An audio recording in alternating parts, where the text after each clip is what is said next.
So Matea sent me a question on Instagram, and she was saying that her best friend or her really good friend started hanging out with somebody else, and that other person is like stealing her away, and she was very upset. Like, what do I do? I know this may sound like a silly or insignificant question, but you know what? It's not. It's not, and I understand. Like, for me now, where I'm at in life, it might be silly, but when you're young, when you're in middle school, when you're in high school, it's a big deal. That kind of drama. I mean, back then, you know, your friends are kind of like where you find your identity, how you know where you fit in the picture.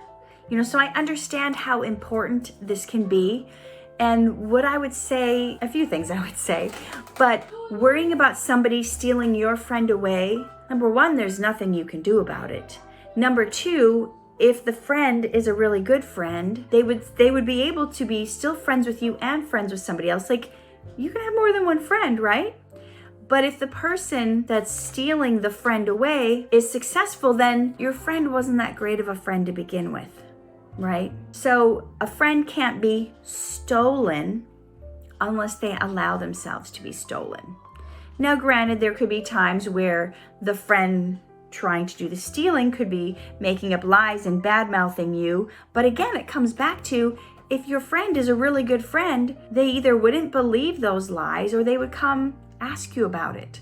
So she wants to know, what can I do in this kind of situation? And, you know, I would be open and honest. Instead of having this panic, you're feeling alone and this distress, I would go to my friend and say, hey, when can we hang out again? When can we get together? And when you're together, not at school, not around other people, but in your own like private hang time, I would say, you know, something's been bothering me, and let me know if I'm like overthinking this, or if I'm reading into this, or if I'm completely wrong. You know, first of all, be willing to admit that you could be off. You know, you don't want to go in there, you're picking her over me, you like her better than me, I thought we were friends for all these years, why are you doing this to me? You don't want to go in with accusations because you don't know her side of the story, right? You want to go in and start with, you know, I want to talk to you about something, and it's bothering me, and let me know if I'm wrong, let me know if I'm totally off, because I could be misreading this, but it kind of feels like this other person is trying to steal you away from me, and it breaks my heart because we've been friends so long, and I can't imagine my life without you. You've been such a blessing in my life, or whatever you're going to say. And let her know your insecurities. Let her know, I'm feeling kind of bad. Like, did I do something wrong? Are you not wanting to spend time with me? And let her answer you. Let her give you an answer that, you know, that will help you know where she's at. But if you don't ask, then you're making all these assumptions, you've got all these accusations going, you're making stuff up in your mind that might not even be true, you know, and she might tell you, oh no, we clicked because we both are interested in gymnastics, or we clicked because we were both whatever, and I you know, I have things in common with you, but then I have different things in common with her, and I like you both, but for different reasons. You know, when you become a grown-up like I am, you have friends for different occasions. I know when you're in high school and middle school, it's like you got that one or two people that you do everything with. Well, when you become a grown-up, you're like, this is the girl I go hiking with. This is the person I go to movies with. This is the person we like to go to tea, or this is the person I like to go roller skating with. Because, you know, when you grow up, there's certain things that you go, okay, they're not really into that. I'm not going to make them go do something they don't really care about. You know, I have certain people that I do certain things with, and that's okay. I have certain people I like to hang out with one-on-one that I don't invite to my parties sometimes. And I have, you know, like I have this one friend, I would invite her to every single party I had. She would never show up. She's just not going to show up for a party. She's more of a one-on-one person. So, you know, you figure out these things when you're older, and it doesn't mean you're excluding someone. It doesn't mean you're not, you know, but to get your friend back, I would tell her these things. I would tell her how you feel. I would tell her your insecurities. And then if she chooses to ditch you and go with that other person, or if she uses that against you later, tells people, makes fun of you, whatever, then she wasn't a very good friend to begin with. If someone can be lost that easy with someone else coming into the picture, then I have to question if they were really a good friend to begin with. So guard your heart, right? Proverbs says, guard your heart above all things, because out of it springs the issues of life. So number one, we guard our hearts. We don't just let anybody in. We don't just tell anybody our personal details. We don't just tell anybody the trauma and the pain that we've been through. So then we haven't vetted them yet. We don't know if we can trust them, and they go around talking about you, snickering about you, bringing up the painful past that you thought was safe with them, right? So we love people, but we trust only God. Humans have to earn our trust. We can't just go around letting our personal business out to everyone because we don't know what they're going to do about it. So you let her know your heart and your feelings, and then you see how she reacts. Does she put your fears at ease? Oh, no, I'm not wanting to spend time with you. It's just, like I said, we have these other things in common, and there can be stuff we do together, and there can be stuff we do separately. And, just because someone spends time with you every day initially, and then they get more friends, and then there's spending time with them and spending time with them, they're spending less time with you, that's okay.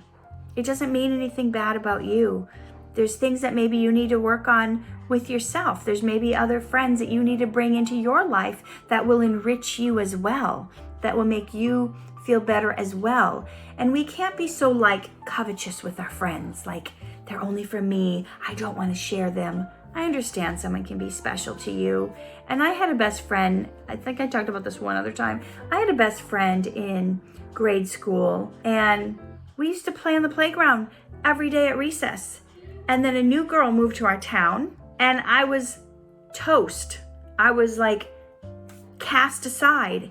And it was so painful and so hurtful that I remember to this day, my best friend Carrie, some other Carrie moved to town. And when I went out to play with my other friend Carrie, our birthdays were they were the same day, or they were a day apart. I think they were a day apart. I went out to go play with her, and I saw her on the monkey bars with another friend who just moved to town, whose name was Carrie. And she was like, you're not going to play with us now because your name isn't Carrie. Because they were both named Carrie, so they had their little Carrie clique. Look at all these years later. What is it, at least 30 years ago that I was in grade school, and I still remember the Carrie clique, how I wasn't allowed to play with them anymore because I wasn't Carrie. So I understand how that can hurt. I don't fault you for feeling that way. But I look back at it, and it's like, man, if I had known what I know now, I'd be like, psh, see ya. You don't know my value. You don't know what I add to this relationship. If you can't see how I'm a benefit to this relationship as an encourager, as a supporter, as a rock hard person in your life, then I don't want to be friends with you to begin with. So you may be not there yet. And you're asking me how I can win her back. When you get to a place in your life where you're in your 30s, you're secure. You know who you are. You know you add value. You know what your place is. And if people can't see that, it's their loss. You just keep on walking. Oh, they don't want to be friends with me? Too bad for them, because I'm going places and I would have taken them with me. I know that now. I didn't know that then. And that's something you need to know. You need to get secure in yourself. You need to get secure in who you are and what you bring to the table, and the assets and the benefits that you are. The people you have to know, not in a snobby, elitist, I'm better than anyone way, but in a way that goes, I am important. I am valuable. I am an integral friend. I'm integral to a relationship. And if you can't see that, well, I'm not going to chase you. You get to this place in your life where you're secure, you don't chase anyone. You don't beg anyone to come back. If they can't see your value, too bad for them. I hope this is helpful, because this will be a turning point for you guys. For you guys that get jealous or upset, or, Taha also asked me a similar question on IG a couple weeks ago. He was jealous that his friend was picking another friend over him. And okay, bye. You get like that. Don't let the door hit you on the way out. Ouch! You don't, it's not that you don't care, it's that what more can you do? Do you want to beg? Do you want to grovel? Do you want to point out all your good traits? You want to say, but look at how good I am. Women do this all the time when men leave them. Men do this all the time when women leave them. I've done this for you. I've paid your bills. I've given you what you want. I made you look good. Whatever it is. Do not try to keep someone. Do not try to get someone to stay who wants to leave. They're not going to like it. They're going to resent you. They're going to be angry about it. If someone wants to go, let them go. And if someone wants to stay, cherish that relationship. As always, live true, love hard, shine bright.